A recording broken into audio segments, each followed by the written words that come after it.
ஓம் சக்தி. மகளே, மகனே, ஏன் அழுகிறாய்? என் தங்கமே, உன் கண்ணீரை நான் பார்க்கவில்லை என்று நினைத்தாயா?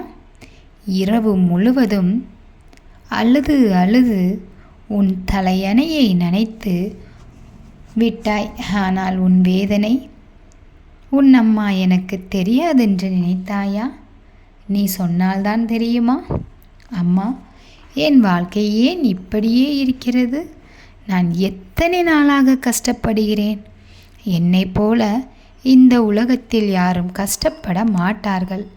இன்று சரியாகும், நாளை சரியாகும் என்று காத்திருக்கிறேன். ஆனால் ஒவ்வொரு நாளும் புதிய சோதனை தான் வருகிறது. நீ யூடியூப் வழியாக ஆறுதல் சொல்கிறாய். எங்காவது பார்த்தால் ஒரு வாசகம் படிக்கிறேன், ஆனால் என் வாழ்க்கையில் என்ன நல்லது நடந்தது என்று கேட்கிறாயே. உன் அந்த கேள்வி என் காதில் விழாமல் போகவில்லை.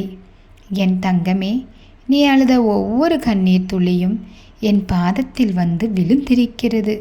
நீ யாரிடமும் சொல்ல முடியாமல் மனதுக்குள் பூட்டி வைத்த வேதனையையும் உன் அம்மா நான் அறிவேன்.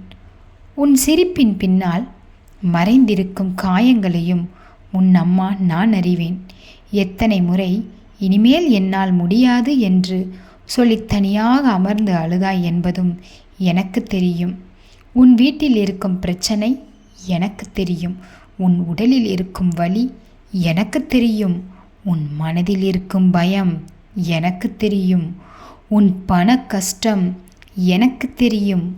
உன்னை ஏமாற்றியவர்கள் யார் என்பது எனக்கு தெரியும். உன்னை அவமானப்படுத்தியவர்கள் யார் என்பதும் எனக்கு தெரியும். நீ பேசாமல் விழுங்கிய கண்ணீரின் கணக்கும் என்னிடம் இருக்கிறது.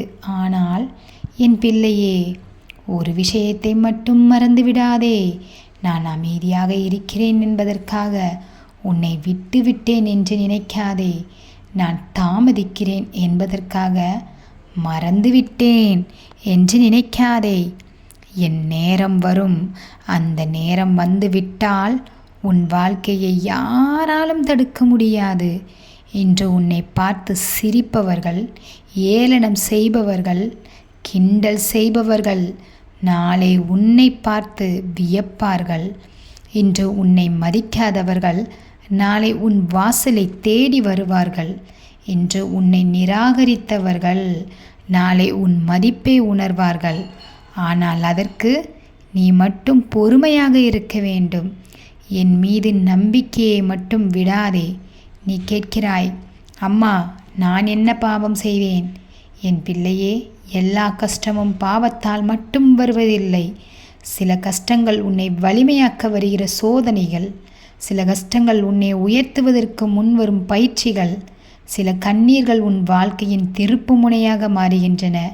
நீ தோற்றுவிட்டாய் என்று நினைக்கும் நேரத்தில்தான் நான் உனக்கான புதிய கதவை திறக்கிறேன். நீ எல்லா கதவும் மூடிவிட்டதே அம்மா என்று அழுகிறாய். ஆனால் நான் திறக்கப் போகும் கதவு உன் கண்களுக்கு தெரியவில்லை. அதனால்தான் பொறுமையாக இரு என்று சொல்கிறேன். உன் வாழ்க்கை முடிந்து விடவில்லை. உன் நம்பிக்கை முடிந்து விடவில்லை. உன் எதிர்காலம் இருட்டாகிவிடவில்லை. இன்னும் நான் எழுதாத அத்தியாயங்கள் உன் வாழ்க்கையில் இருக்கின்றன. தங்கமே, ஒவ்வொரு நாளும் என்ன நினைத்து ஒரே ஒரு தீபம் ஏற்று, ஒரு கைப்பிடி மனநம்பிக்கையை வைத்துக்கொள். ஒரு நல்ல வார்த்தையை மற்றவரிடம் பேசு. பசித்தவனுக்கு உணவு கொடு. உன்னால் முடிந்த அளவு தர்மம் செய். அது பெரிதாக இருக்க வேண்டிய அவசியமில்லை. அன்புடன் செய்த சிறிய உதவியும் என் கண்களில் பெரிய பூஜைதான். நீ என்னிடம் கேட்கும் வரம் வெறும் பணம் மட்டுமல்ல. மன நிம்மதி வேண்டும், குடும்ப ஒற்றுமை வேண்டும், நல்ல ஆரோக்கியம் வேண்டும், குழந்தைகளின் எதிர்காலம் நல்லதாக இருக்க வேண்டும், கடன் தீர வேண்டும், அவமானம் நீங்க வேண்டும். உன் எல்லா வேண்டுதல்களையும் நான் கேட்கிறேன்.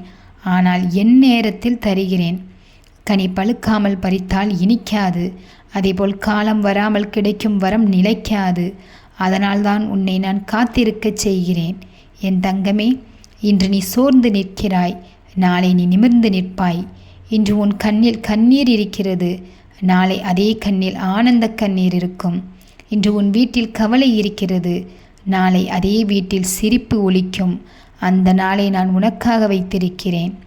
ஆகவே என் அம்மா என்னை கைவிட மாட்டாள் என்ற நம்பிக்கையோடு இரு. உன் கையை நான் பிடித்திருக்கிறேன். நீ விடாதவரை நான் விடமாட்டேன். அழாதே என் தங்கமே, உன் விடியல் நெருங்கி கொண்டிருக்கின்றது. என் அருள் உன் குடும்பத்தின் மீது பொழியட்டும். உன் மனக்கவலை அகலட்டும். உன் வீட்டில் அமைதி நிலவட்டும். உன் வாழ்க்கையில் நல்ல